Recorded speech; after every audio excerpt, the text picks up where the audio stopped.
You an all-righter. Louise, you're an all-righter. You're an all-righter. Her ambition and her drive, anybody who knows her would say that her ambition and her drive, they're infectious. I think you know that as well, Louise. Which is why it didn't surprise me that she came just a few months ago and said that she had already got a graduate training position at Siemens, and if I understand correctly, you just started a few weeks ago, but they let you all forward today, so you can be here, which is very nice of them. She's a representative of this class, and I think it's important to emphasize that she speaks to the type of leaders that the business world truly needs. Dear guests, please join me in welcoming Louise to the stage.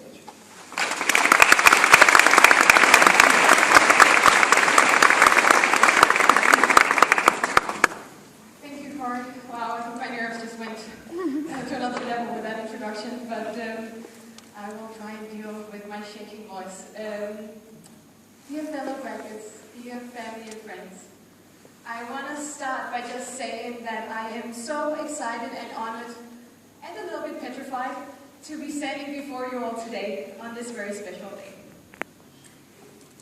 And before I start, I just want to get one thing off my chest. We did it. We really did it. Wow.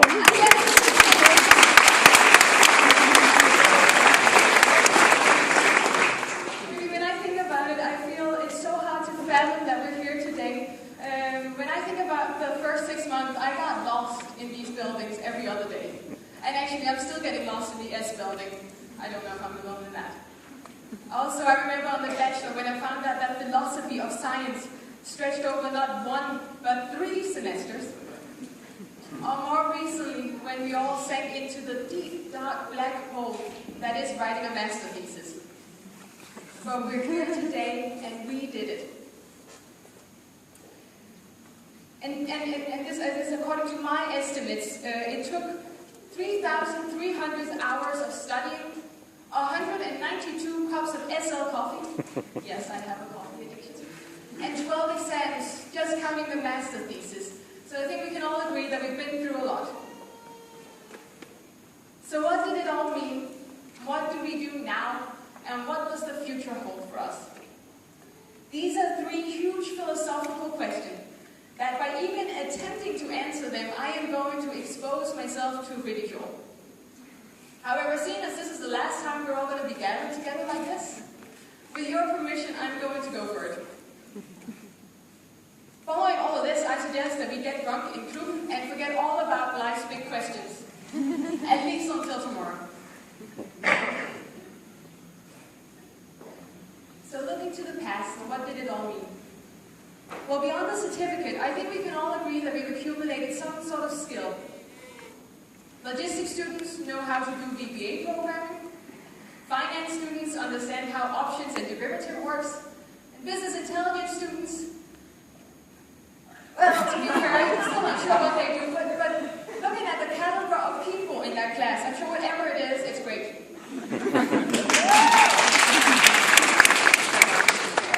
And myself, as a strategy student, understand how to use metaphors to understand the complexity of a firm. I'll leave it to you to judge which would be most applicable in the real world. The skill set is definitely important. It's hopefully going to open doors for us and help us gain the respect of our colleagues. But if we think about the people that arrived here on Fouille Saint-Zélie 5 years ago, or for some of you 2 years ago, I think we can all agree that something beyond a skill set has been given to us. And here I'm not referring to the ability to sing the Volvo song on command, or know the most opportune time to arrive at a Klub party, even though that is kind of useful. For myself, one of the key lessons has been what sort of person I'd like to become. Having the pleasure of measuring myself against the extraordinary people sitting in this room has been a real gift. And be it your commitment to an awesome student association, such as SPACA, or your commitment as a scholar, or just knowing how to let your hair down on a Thursday in Klub, I think we can all agree that we've had something to learn from each other. I once had a tutor who went out of his way to suggest cool programs and projects that he thought we should get involved in. And it was clear to see that by wanting to help others without having ulterior motives, he became respected as a really authentic character that people wanted to see succeed. And he did. Now, I've been trying to copy his approach, and I've appreciated that you shouldn't let your focus on career advancement overcloud your respect for others. I think that's something we understand in this room. The people I know here treat other people right. They go the extra mile to help. And in their success, they stay humble. So let's stay true to this. Because let's be honest, being humble is probably the one big competitive advantage we have over all our graduates from CBS. I had to comment. All joking aside, there is a convergence around the idea that it will be our ability to bring the best out of other people that will determine our success as leaders. Jack Welch, one of the greatest business leaders of all time, says that when you become a leader, success is about growing others. So even if you don't have leadership aspirations, I think this is a valuable insight, namely that helping others to succeed is how ultimately you'll succeed.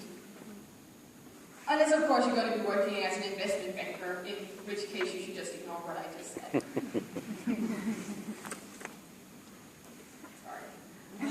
The finance students, they also had it coming, I'm sorry. No. Look into the present. What do we all do now? Well, we have a degree. And despite all the uncertainties associated with most things in life, this is an accomplishment that they cannot take away from us. Unless, of course, you plagiarize in your thesis, but that's another story. I think that by now we've all figured out, though, that a master degree is not an end in itself. It just means that we join a group of 300,000 other people aged 15 to 65 in Denmark that hold a master's degree. And we can try to make ourselves feel better by reminding ourselves that we're graduating from a top 100 university, or that we did well academically. But on some level, I think we all understand that it's what we do next that will define us. So whether you wake up Monday going to your new job or in search of new challenges, I think the biggest obstacle will be daring not to settle. Especially in the face of a gloomy job market and parents that are, but that kind of have a tendency to stress job security over job fulfillment. I don't know about you, but when I'm cautioned by well-intended people that this generation has too high expectations, I can't help to think that I have never met a successful person that did not stress that you have to find something you love doing. Don't expect to love it right away, or for days not to be tough. We all have to be willing to work hard, just like we've done for the last 5 years. But don't waste the most scarce resource at your disposal, your time.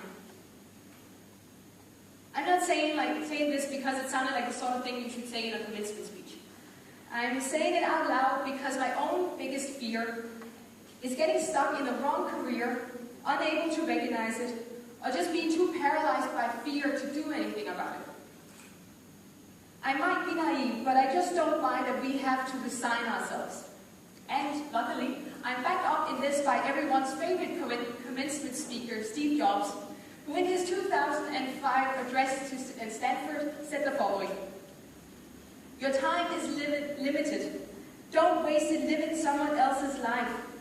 Don't be trapped by dogma, which is living with the result of other people's thinking. Don't let the noise of other people's opinion drown out your own inner voice. And most important, have the courage to follow your heart and intuition. Stay hungry, stay foolish." Granted, the economical prospect looked a little different back in 2005, but ultimately, I think it's up to us to decide if we let this define us. It comes down to a simple question. Do you choose to see life as events that happen to you, or as a series of decisions that you make? I hope that for all the people in this room, we will see and believe that we are in the driver's seat. Looking ahead, What does the future hold for us? Oh, don't worry, this won't be long, because what can anybody really say about the future? We just have to trust that our accumulated experiences has helped us discover what's important, what we value, and that this will help guide us now.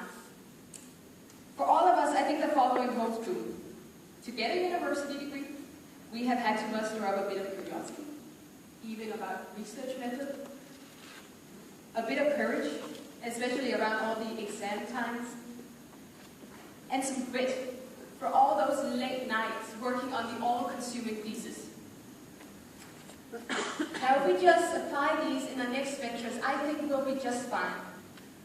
So in summation, and I hope some of you are still with me, otherwise this is a good time to tune back in.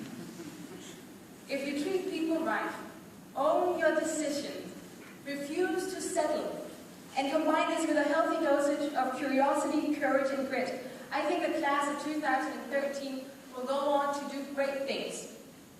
So good luck to all of you. Thank you for an amazing 5 years, and thank you so much for your time today.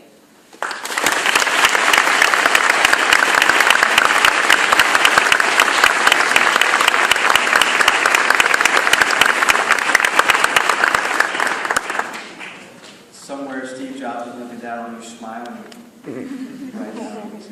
You guys have never seen that speech. It's absolutely amazing. I'm delaying quite a bit so they can do a quick microphone switch over here. So I'm really excited to introduce our next